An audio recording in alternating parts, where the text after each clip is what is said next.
Sveiki, mėlyjeji lietuvių kalbos mokiniai. Ką tik baigiau įrašinėti pokalbį su viena savo mokinių vardu Veronika. Veronika yra mano lietuvių kalbos kalbėjimo klubo narė. Reiškia, ji turi aukštesnį negu B1 lygį ir mes susitinkame kiekvieną antradienį pasikalbėti apie įvairias temas. Jeigu jūs norite tapti mano kalbėjimo klubo nariais taip pat, siūlau prisijungti naudojantis ekrane esančiu QR kodu arba sekti nuorodą esančią viršuje ir taip pat serijos apraše. Bus smagu su jumis susipažinti, daugiau pabendrauti ir taip pat padėti jums pagerinti jūsų lietuvių kalbą. Taigi Veronika yra iš Čekijos, ji šiuo metu gyvena Vilniuje, jie atvyko į Vilnių pagerinti savo lietuvių kalbos ir norėčiau jūs su ja trumpai supažindinti. Taigi šio pokalbio metu mes pasikalbėsime apie Čekiją, apie Lietuvą, apie mūsų panašumus ir skirtumus, apie mūsų kalbas ir kitas įvairias temas, kurios turėtų būti jums lengvos, linksmos ir įdomios. Ši serija bus skirta vidutinio lygio lietuvių kalbos mokiniams ir gimtakalbiams. Na ir smagaus jums klausimo.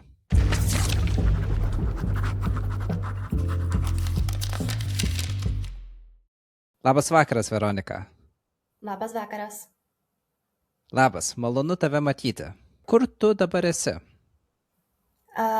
Dabar esu mano būte Lietuvoje. Lietuvoje. Aha. Ir kada tu atvykai į Vilnių? Prieš keletą dienų. Bet tu nesi iš Vilniaus, ar ne? Iš kur tu esi, Veronika? Ne. Aš esu iš Čekijos, iš Brno. Iš Brno. Ir ką tu veiki Vilniuje? Kodėl tu čia atvykai? Aš esu dabar Lietuvoje, nes noriu sustiprinti savo lietuvių kalbą, nes aš noriu prisijungti į magistro programą Brno, programą Baltistika. Super, super. Taigi tiems, kas tavęs dar kol kas nepažįsta, Veronika yra mūsų Lithuanian Speaking Club narė. Ji dalyvauja klube turbūt nuo pat klubo pradžios. Aš galvoju, tu viena iš seniausių klubo narių. Ar tai tiesa? Manau, kad taip. Taip. Ir tu pabaigiai baltistikos studijas Brno universitete Čekijoje, tada padarai pertrauką, kol darai pertrauką prisijungiai prie mūsų kalbėjimo klubo, dabar toliau stiprini savo lietuvių kalbą ir tada studijuosi magistrantūrą baltistikos. Tiesa? Planuoju, taip. Labai gerai. Tai Veronika, papasakok, iš kur tas susidomėjimas lietuvių kalba, baltistika ir taip toliau? Gana unikalus dalykas, ar ne? Yra tik vienas programas Čekijoje ir Slovakijoje, ir tik Brno. Ir mano tėčio draugas, jis yra kareivis ir jis gyvena Lietuvoje. Iš pradžių aš nežinau, jeigu aš noriu studijuoti lietuvių kalbą, bet po keletų dienų programą aš tik sakau save, wow, man tai labai patiko, man labai patinka šitą kalbą, nes yra tokias, kaip pasakyti, originalus. Aš niekada negirdžiau šitą kalbą. Yra tokia, kaip aš sakau, specifinė. Aš esu iš Čekijos, todėl man paprastų slovanų kalbų, lietuvių kalba yra labai įdomu man kaip Čekė. Tiesa, nes Čekija ir Lietuva nėra taip toli viena nuo kitos. Žinoma, tarp mūsų yra Lenkija, pavyzdžiui, didelė valstybė, bet geografiškai vis tiek esame beveik kaimynai, sakykime taip. Taip. Bet kalbos skiriasi ženkliai. Kalbos tikrai ženkliai skiriasi. Ir kai tu pradėjai studijuoti, tu turbūt ar kažką jau buvai girdėjęs apie lietuvių kalbą, ar tai buvo tau visiškai kažkas naujo? Visiškai buvo naujo. Aš turėjau labai gerą profesorį Čekijoje, jis yra iš Lietuvos, o jis man labai padėjo su mano lietuvių kalba ir visiems taip pat, nes jis, kaip aš sakau, jis yra lietuvis, o jis mokė lietuvių kalbą kaip Kaip mes esame maži vaikiniai. Aha. Kaip mažiems vaikams, ar ne? Taip, kaip mažiems vaikams. Kaip tai vyksta? Aš jau seniai buvau mažas, aš jau truputėlį neatsimenu, kaip tai vyko. Ar gali papasakoti daugiau? Pavyzdžiui, kaip mes pradėjome mokyti apie kūną, mes pradėjome su daina. Nosis, akis ir taip toliau, tokia daina. O taip pat mes labai daug kalbėjome. Aš turėjau problēmā su somiju kalba, nes mēs visada kalbējome tik apie gramatiką, bet pamokoje, lietuvių pamokoje visada mes kalbėjome ir aš nežinau, kodėl, pavyzdžiui, turėti yra aš turiu, tu turi, bet mes tą gramatiką mokėjome paskui. Mes visada pradėjome su, pavyzdžiui, laba diena, mano vardas ir taip toliau. Mes taip pat daug girdėjome. Pavyzdžiui, mes klausome lietuvių muziką arba tik skaitome pasakų. Įdomu, nes jūs pradėjote mokytis kaip maži vaikai, ar ne? Taip, Dainuoti dainas apie kūno dalis, dainuoti kažką kito. Taigi pradėjote tarsi būtumėte vaikai. Ir tu minėjai suomių kalbą. Taigi tu mokysi ne vien lietuvių kalbos, ar ne? Ar šiuose studijose mokysi ir kitų kalbų? Baltistikoje taip pat yra tas pirmas kalbas, tai yra mano buvo lietuva, lietuvių kalba. O po to mums reikia turėti dar vieną kalbą - latvių, estijų arba suomių. O aš norėjau kalbėti suomiškai. Geras. Bet suomių kalba vėl yra visai kitokia kalba nei čekų ir visai kita kalba nei lietuvių kalba. Taigi dar viena visiškai nauja kalba. Ir kaip tau sekėsi mokytis suomių kalbos? Buvo sunkesnė negu lietuvių kalba. Iš tikrųjų, buvo sunkesnė. Man buvo. Bet iš tikrųjų žmonės, studentai mūsų programe, kurie turi pirmas kalbas suomių kalba, jie visada pasakė, ne, lietuvių kalba yra tokia sunkesnė negu suomių, todėl Jo. sunku pasakyti. Priklauso nuo žmogaus, ar ne? Taip. Ir jau praėjo kiek metų nuo to laiko, kai pradėjai mokytis lietuvių kalbos? Šiek tiek daugiau nei 4 metai, turbūt gal 5 metai? Prieš 4. Taip, aš pradėjau mokyti lietuvių kalbą.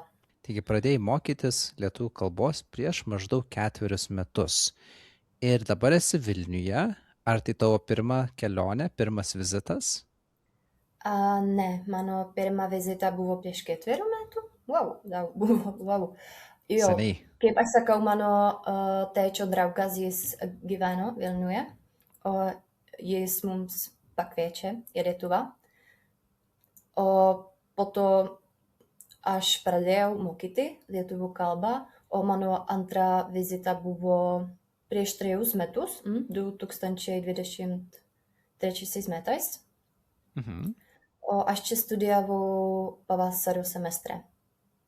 Aha, taigi tai buvo mainai, studijų mainai turbūt. Taigi praleidai pusmetį Vilniuje ar Kaune, kuriame mieste? Vilniuje. Ir tai jau tavo ne pirmas vizitas į Vilnių. Ir kaip tu jautiesi čia dabar, po tiek daug laiko? Aš labai mėgstu gyventi Lietuvoje, Vilniuje, nes yra sostinė, Lietuvos sostinė, bet man kaip čekė visi yra tokie draugiški. Aš žinau, kad daug žmonių sakė, Lietuvoje yra uždarai, bet man kaip čekė, manau, kad jie yra net tokie skirtingi kaip čekai. Taigi jie nėra tokie uždari, kaip daugam gali atrodyti. Ir Vilnius yra gana ramus miestas. Ir žmonės niekur neskuba, taigi tu irgi jautiesi čia gana ramiai, plius minus. Taip. Labai gerai. Ir kaip tau sekasi bendrauti lietuviškai su vietiniais žmonėmis? Tu vis tiek atvykai čia sustiprinti savo lietuvių kalbos, taigi aš tikiu, kad tu daug bendrauji su žmonėmis lietuviškai kol kas. Ar tiesa?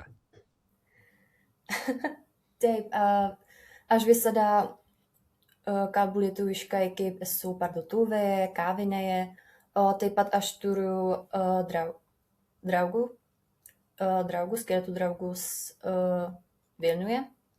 Ne visi yra iš Lietuvos, bet taip, mes visada norėjome kalbėti lietuviškai. Ir ar šiuo metu taip pat dar vis yra Vilniuje daug tavo senų draugų? Ar jie visi čia, ar daug kas išvyko kažkur kitur?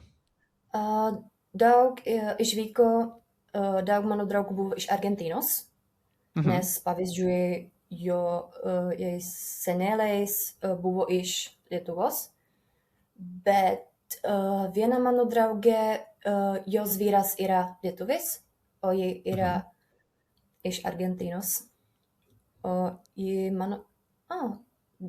Dabar ji yra, manau, kad ji yra dar Vilniuje, bet ji planuoja taip pat grįžti į Argentīną. Gaila, nes mums reikia daugiau ispanakalbių Lietuvoje, kad aš turėčiau su kuo praktikuotis kalbėti ispaniškai. Nežinau, vakar mane labai nustebino, kai buvau viename prekybos centre ir ten dirbo meksikietis, taigi buvo labai smagu su juo pasikalbėti ispaniškai. Jis nustebo, matau, kad ir jam buvo smagu, taigi labai faina sutikti daugiau ispanakalbių čia gyvenančių. O kodėl jie visi grįžta į Argentiną? Ar dėl to, nes baigėsi jų studijos, ar Taip, dėl to, kad pasilgo Argentinos, kaip manai? Jie visi studentai, todėl Aha. jie visada sustojo tik vienas semestras ir po to jie grįžo namo. Aišku. Ir tu esi iš Brno, taigi taip pat antro didžiausio miesto Čekijoje. Taip, Ir visi žino Prahą, kaip visi žino Vilnių, tačiau ne Taip. visi žino Kauną, kaip ne visi žino Brno. taip. Taigi. Jeigu gali, papasakok mums truputėlį apie Brno. Gerai. Aš didelę savo vaikystės dalį praleidau kaime, tačiau Brno vis tik laikau savo gimtojų miestų, nes būtent ten jaučiuosi kaip namuose. Galbūt iš dalies todėl, kad miestas tam tikrą prasme atspindi ir mano pačios charakterį. Iš pradžių Brno gali pasirodyti kiek uždaras miestas, bet vėliau atsiveria ir parodo savo šiltą, šiek tiek ironišką pusę. Ironišką? Brno turi labai specifinį humorą. Žmonės ten gali būti truputį ironiški, kartais net saviironiškai, bet visada draugiški. Mano anglų kalbos dėstytojas vieną kartą pasakė, kad Brno primena Britų Manchesterį ir man tai labai pasirodė labai taiklu. Geras. Ir Brno yra gana senovinis miestas, ar ne? Jisai yra gana senoviškas, jeigu aš neklystu. Taip, galbūt daug žmonių gali žinoti Brno, nes kaip mes kalbame apie istoriją, Brno garsėja kaip galbūt sunkiai užkariaujamas miestas. 7. amžiuje jis buvo 2 kartus apsiaustas švedų kariuomenės, o po to taip pat 8. amžiuje Brną apsiautė ir Prūsijos kariuomenė, o taip pat tačiau ši apgultis baigėsi nesėkme. Geras. Ir tai taip pat nėra Bohemijos dalis, ar ne? Man atrodo, Brno nepriklauso Bohemijos regionui. Tai yra, kaip tu minėjai anksčiau, Moravijos dalis. Taip, galime pasakyti, Brno yra Moravijos sostinė. Taip, o Moravija, tiems, kas domisi istorija, yra tikrai labai senas regionas. Taigi labai įdomu. Ir Brno turi unikalų charakterį, ar jis turi ir unikalią architektūrą? Nes pavyzdžiui, Kaunas yra gana unikalus, kadangi jisai pasižymė tarpukario architektūrą. Todėl ir paklausiau dėl Berno. Aš manau, kad vis tiek Viena ir Berno yra dažnai lyginami. Pavyzdžiui, kai mąstome apie Portugaliją, dažnai lyginama Lisabona su Porto. Mąstant apie Ispaniją, Madridą su Barcelona. Lietuvoje Vilnius su Kaunu. Estijoje galbūt Talinas su Tartu. Na, Čekijoje turime Vieną ir Berno. Taigi, kuris tau miestas labiau patinka ir kodėl? Brno jaučiuosi kaip namie, bet Praha iš tikrųjų yra labai gražus miestas su labai įdomi architektūra ir be kompromisų, kaip mes kalbėjome apie gražiausią miestą, visada žmonės sako, yra Praha ir manau, kad tai tiesa, bet Brno yra mano miestas, kur aš jaučiuosi labai gerai. Taip pat tai nėra labai didelis miestas. Praha turi prieš milijonų žmonių ir man Jo, tai yra daug. tai didelis miestas. Tai tikrai Mhm. labai didelis miestas. Ir tiems, kas planuoja keliauti į Čekiją, nepamirškite ir Berno. Apsilankykite ir ten. Tokia maža reklama. Ir dabar mes esame abu Lietuvoje, esame abu Vilniuje. Tau pasisekė, nes šiandien nėra taip šalta, kaip buvo prieš porą savaičių. Valio. Bet ar jautiesi kitaip nei Čekijoje? Ar klimatas kitoks vis dėlto? Taip, žiema visada. Čekijoje ir Lietuvoje žiemos dažnai labai skiriasi. O šiuo metu Lietuvoje yra sniego, o dienomis temperatūra siekia apie -10 Aha, laipsnių, aha. manau. Tuo tarpu Čekijoje yra maždaug 5 laipsniai šilumos, o sniego galima rasti tik kalnuose ir net ten jo paprastai nebūna daug, manau. Geras. Čekijoje žiemos paprastai nėra tokios šaltos kaip Lietuvoje. Manau, kad vidutinė žiemos temperatūra ten svyruoja apie nulį, Apie nulį, o plus minus. didesniuose miestuose, tokiuose kaip Praha ar Brno, sniegas dažniausiai neužsilaiko. Net jei šiek tiek pasninga, sniegas paprastai išsilaiko tik kelias dienas, kol ištirpsta. Iš mano perspektyvų galiu pasakyti, kad Čekijoje žiemos man nelabai patinka, nebent tuo metu slidinėjau kalnuose. Ten tai nėra tokia tikra žiema, kai truputį poetiškai. Gamta ilsisi po sniego dangą, nežinau kaip pasakyti, bet saulė dažnai nešviečia, o didesniuose miestuose sniegas beveik nikada neužsilaiko, kaip aš sakau. O Lietuvoje žiema yra tikra, sninga, balta, gražu. Iš tikrųjų, šiais metais mums abiems pasisekė, nes kiek žinau, praeitais metais ir užpraeitais metais tiek daug sniego nebuvo, tačiau šiais metais sniego turime jo daug ir turime jo ilgai. Taigi galime pasidžiaugti tikrą žiemą. Taigi man tokia pati laimė kaip ir tau. Man atrodo, daugeliui lietuvių tai nepatinka, jau norėtųsi pavasario, aš dar kol kas visai džiaugiuosi. Dar galim paturėti šiek tiek sniego. Ir Veronika, tu dabar planuoji čia būti keletą mėnesių, apie 3-4 mėnesius. Kokie tavo planai, ką planuoji čia veikti per šį laikotarpį? Planuoju mokėti lietuvių kalbos ir taip pat galbūt susitikti su naujais žmonėmis ir taip pat ieškosiu darbą, galbūt.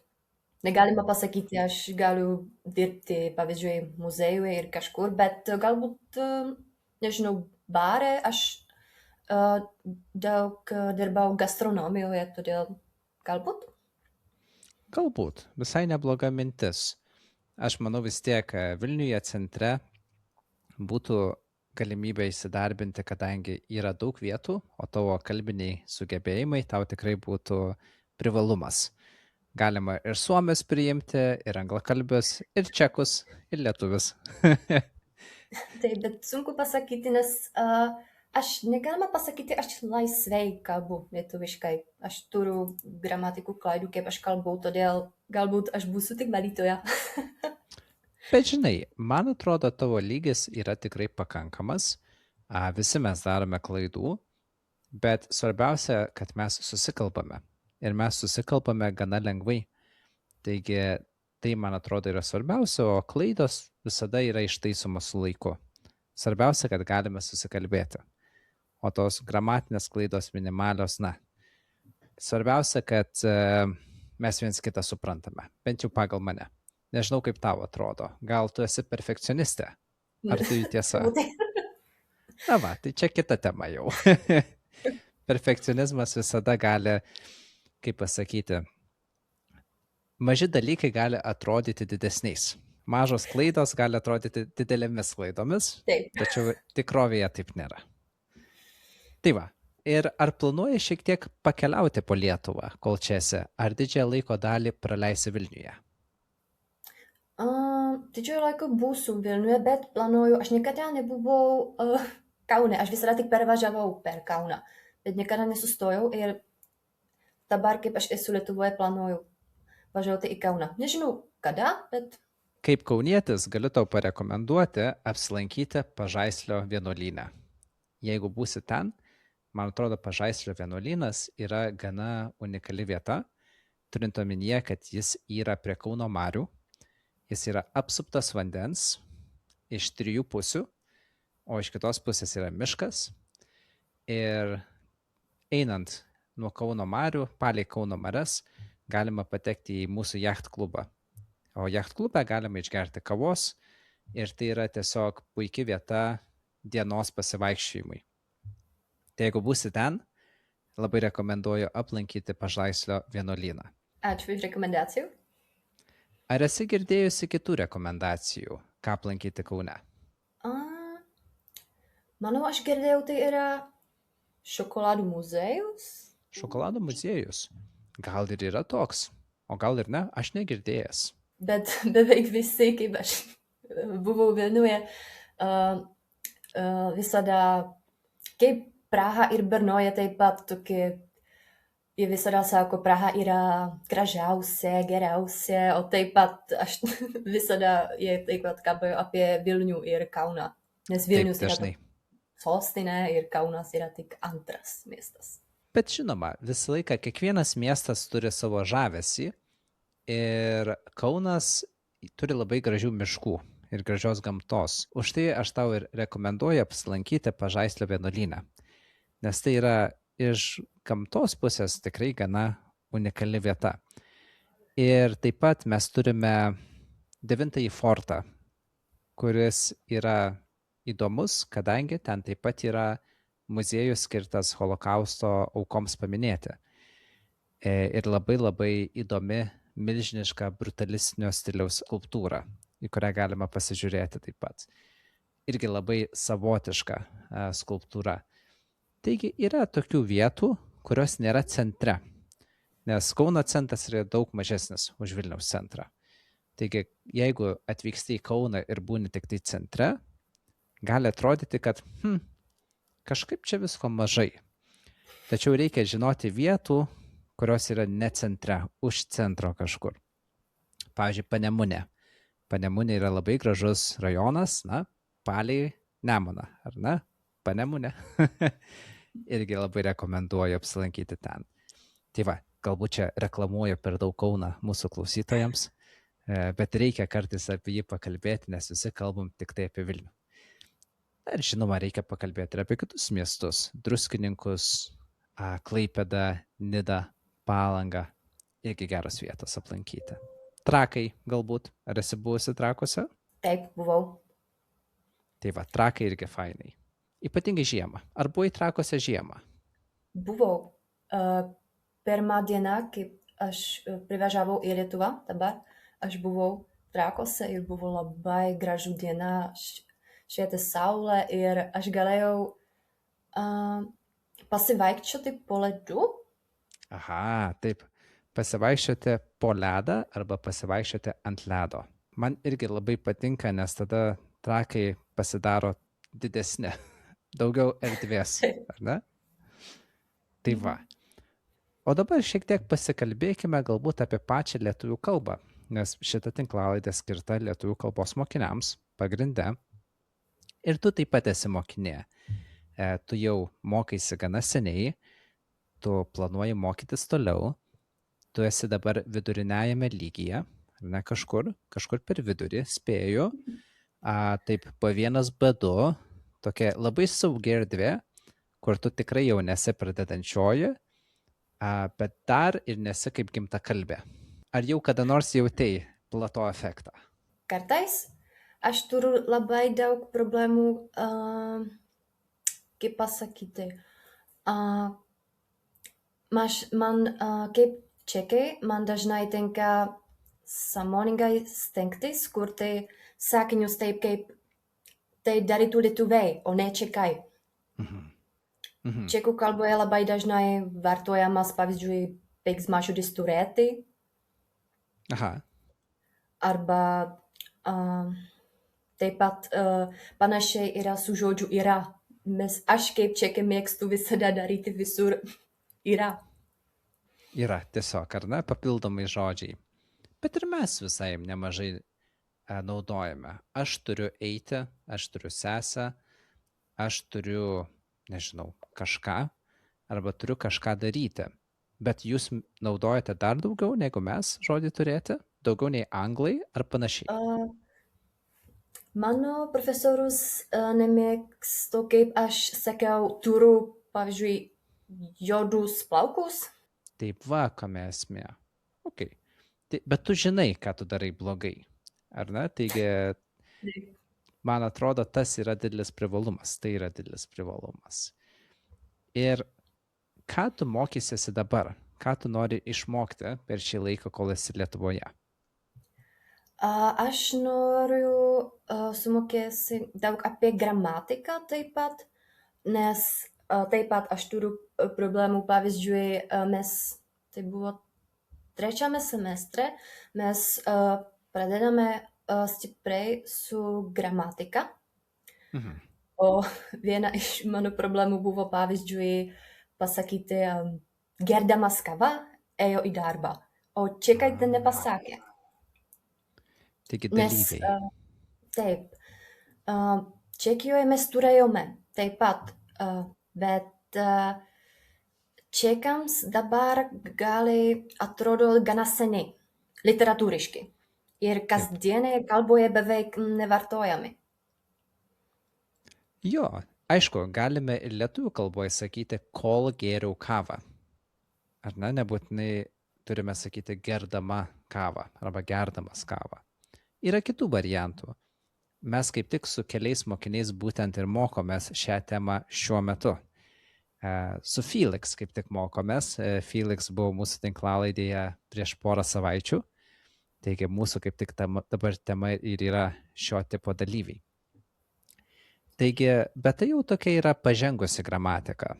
Tai nėra pradedančiųjų gramatika. Ir tu planuoji ją sustiprinti. Tik aš tavęs nepaklausiau, ar tu tiesiog atvykai čia pagyventi ir pabūti tarp lietuvių erdvėje, ar atvykai studijuoti universitete? Ne, dabar aš nesu studentė. Aš mokosi namie, mano bute, o kaip aš pasivaikščioju, aš visada noriu kalbėti lietuviškai, pavyzdžiui, aš mėgstu kavas, todėl aš beveik visada einu į kavinę ir kalbu lietuviškai. O jei sužinojau, aš esu turistė, iš mano akcento galbūt. O beveik visi žmonės man padėjo, o jie man klausė, pavyzdžiui, norite įsinešti, norite pasėdėti čia, arba norite pašildyti ir taip toliau. Tokie... Kasdienė kalba, ar ne? Taip, kasdienė kalba. Bet jeigu tu nori pasimokyti dalyvius, aš tau rekomenduoju vadovėlį Žingsnis. Tiksliau, vadovėlio Žingsnis antrąją dalį. Nes vadovėlio Žingsnis turi dvi dalis. Pirmoji dalis labiau yra sukoncentruota ties linksniais, daiktavardžiais, būdvardžiais, skaitvardžiais, linksniavimas. O antroji vadovėlio dalis jau ten dėmesys eina ties dalyviais, pusdalyviais, padalyviais ir taip toliau. Pirkdamas, pirkęs, perkant, visos šitos formos. Taigi, jeigu norisi pasimokyti savarankiškai, kadangi tu sakai, kad tu mokaisi šiuo metu savarankiškai, man atrodo, šis vadovėlis galėtų tau būti labai labai patogus. Ar tu naudoji kažkokį vadovėlį šiuo metu? Dar ne, bet metas dar pradėjo, kas žino. Aš tau atsiųsiu.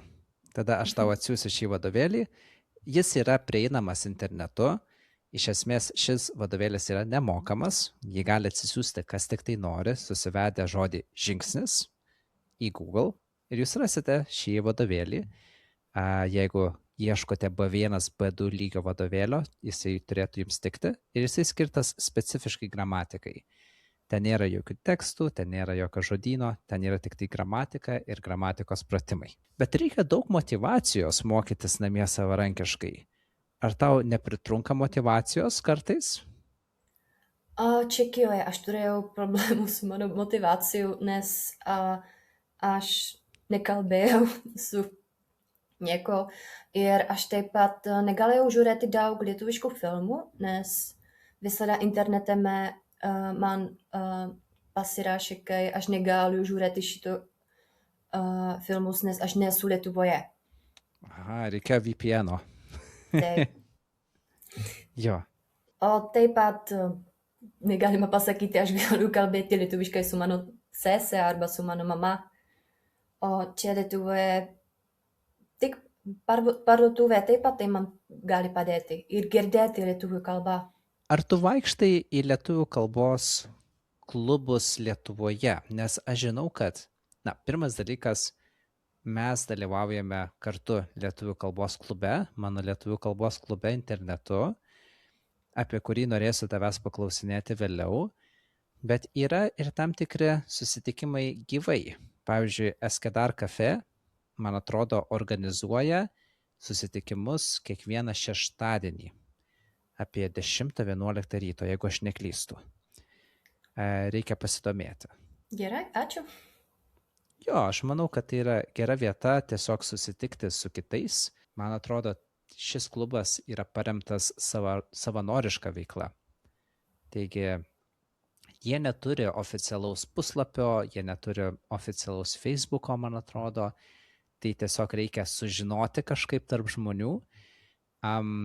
Bet aš paklausiu vienos savo pažįstamos ir irgi vėliau galbūt kažkaip su tavimi ir kitais pasidalinsiu informaciją, jeigu būtų įdomu. O dabar klausimas dėl mūsų kalbėjimo klubo. Kaip tu radai mūsų kalbėjimo klubą, kaip tu nusprendei ir kodėl tu nusprendei prie jo prisijungti ir kaip tu jautiesi po keletos mėnesių mūsų kalbėjimo klube? Man ten labai padėjo su mano kalbėjimą, nes aš galiu skaityti knygas lietuviškai, aš galiu girdėti lietuvių kalbą YouTube, bet aš turiu problemų dabar kalbėti, nes aš nekalbėjau nuo mano bakalauro diplomo daug lietuviškai.